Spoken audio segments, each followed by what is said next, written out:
안녕하세요. 올드 스토리입니다. 오늘 소개 작가는 미국의 미스테리 단편 소설가 로버트 커티스입니다. 큼지막한 장편 소설은 알려진 것이 없지만 지난번 소개시켜드린 엘신 앤 그라팜처럼 짧은 미스터리 소설을 알프레드 히치콕 매거진을 비롯하여 다른 단체나 협회에 꾸준하게 기고하면서 활동을 해왔다고 합니다. 오늘 소개 작품은 프로입니다.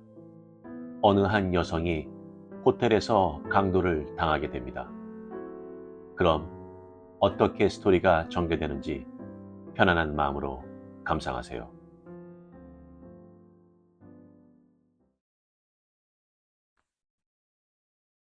프로 로버트 커티스. 미세스 헨리에타 마셜은 흐릿한 거울에 자기 모습을 비춰보았다.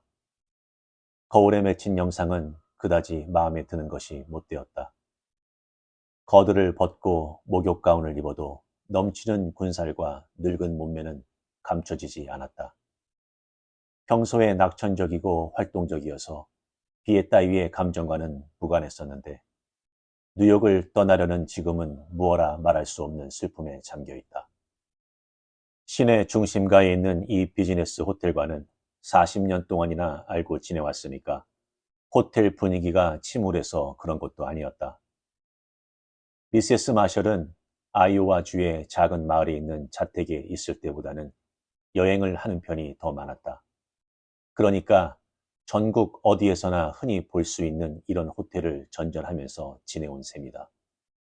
그런데 뉴욕에는 오래 사귄 친구들이 많이 있기 때문인지 이곳을 떠날 때는 언제나 미련이 남았다.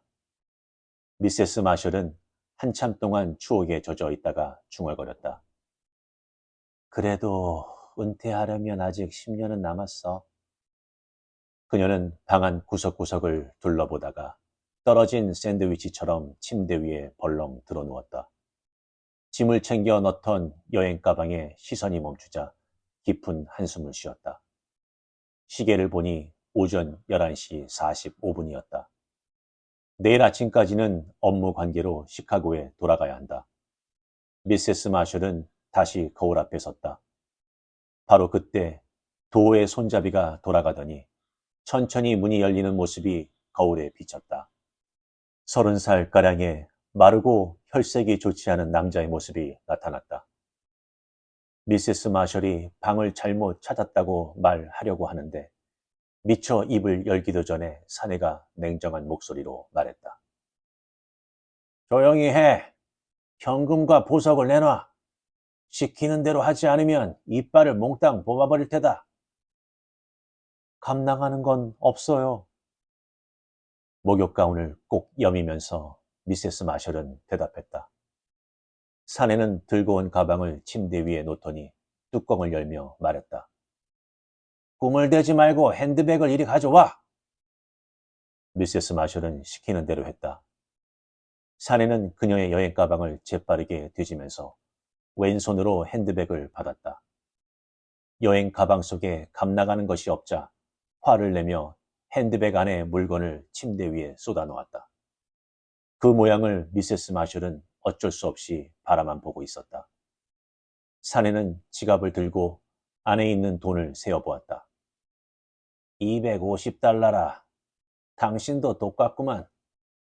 멍청이 할멈들은 되게 많은 돈을 갖고 다니지. 하긴 침대 매트리스를 껴안고 여행할 순 없으니까. 사내는 빼앗은 돈을 자기 지갑에 넣어 윗돌이 안주머니에 집어넣고 금으로 만든 자그마한 콤팩트는 가방 속에 넣었다. 30분 내로 공항에 가야 되니까 택시비 정도는 남겨두어요. 미세스 마셜이 불평을 하자 사내는 여행자 수표가 있잖아 하고 딱 잘라 말하더니 당신은 운이 좋은 거야. 나는 현찰 외에는 가져가지 않는 주의니까 당신도 중요한 것은 뺏기지 않고 끝날 테니 말이야. 하고 투덜거렸다. 하긴 가끔은 큰 고기가 걸리기도 하지. 이것 좀 보라고.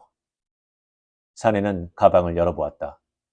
미세스 마셜이 들여다보니 도둑질용 연장 7개와 얄팍한 보석 상자가 하나 들어있을 뿐이었다. 그러나 사내가 보석 상자 뚜껑을 열어보았을 때 그녀는 엉겁결에 숨을 삼켰다. 검은 비로드 위에 선명하게 떠올라 있는 것은 이제까지 본 적이 없는 훌륭한 진주 목걸이였다. 그 매혹적인 광채에 미세스 마셜은 만져보고 싶은 강한 유혹을 느꼈다. 당신 돈을 몽땅 털어도 이 진주 알맹이 3개도 사지 못할걸?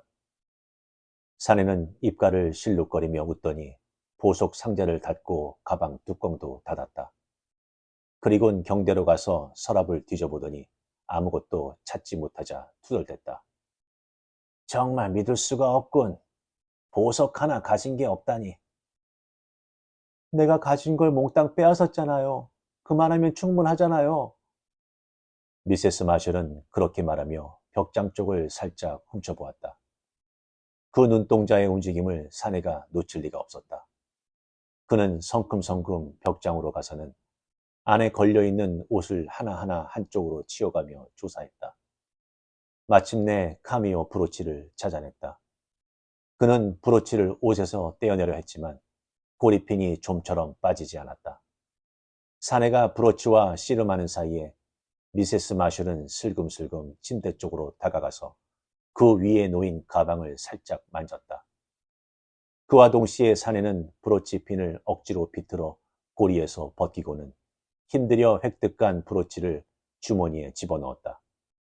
그리고는 가방이 있는 침대 쪽으로 가는데 갑자기 미세스 마셜이 카펫에 발이 걸려 비틀거리며 부딪혀오는 바람에 하마터면 둘이 함께 넘어질 뻔했다.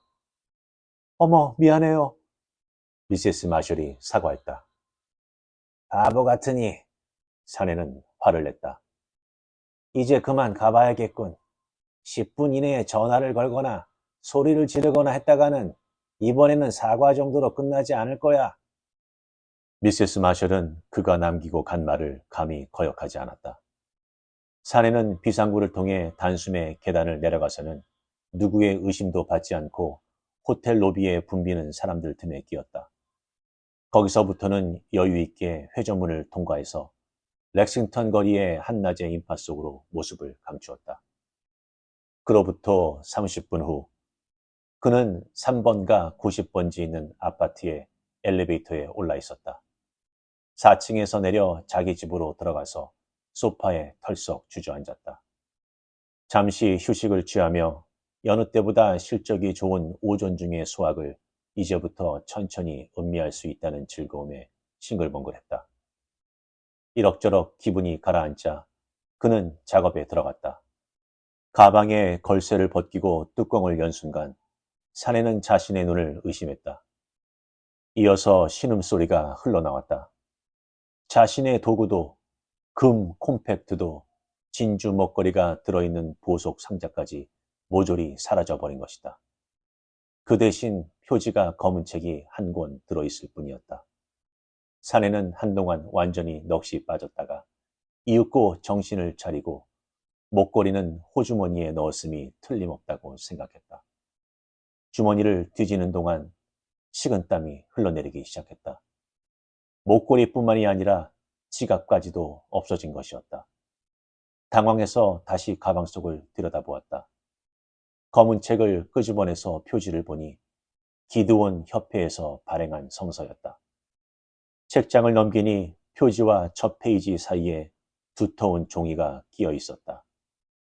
종이는 석판 인쇄로 된 다소 현란한 느낌의 그림과 문자로 꽉 차 있었다. 실물보다는 젊고 날씬했지만 한눈에 미세스 마슐임을 알 수 있는 여성이 시계, 지갑 등을 양손 가득히 쥔 채 높이 쳐들고 빙그레 미소 짓고 있으며 그 앞에는 고풍스런 야외복 차림을 한 여러 명의 남자들이 두려움에 떨고 있었다. 그림 밑에는 이런 말이 쓰여 있었다.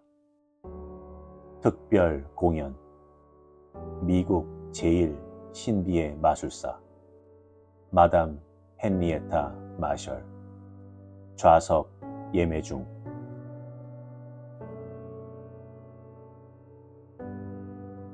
어떠셨나요? 강도는 본인이 성공적으로 성과를 올렸다는 생각에 기뻐하지만 그것도 잠시뿐. 오히려 그 여자 주인공한테 반대로 당하고 말죠. 이 이야기는 재미있게 구성이 되어 있고 전혀 그 여자 주인공의 직업과 어떠한 짓을 펼칠 수 있는 능력을 보일 수 없게 암시하며 그냥 보통의 사람으로 묘사하죠. 하지만 반전은 일어납니다. 저는 이 작품을 읽고 작품의 제목처럼 아무리 프로라고 하더라도 더 능숙한 프로에게 당하게 된다는 겁니다. 우리가 살아가는 이 삶에서도 느낄 수 있는데요. 결코 방심은 무리, 그리고 게임이 끝날 때까지 끝난 게 아니다라는 교훈을 느꼈습니다. 그렇다면 여러분들은 방심을 해서 당했던 경험이 있으신가요? 알려주세요. 구독과 좋아요는 영상 제작에 많은 힘이 됩니다. 감사합니다.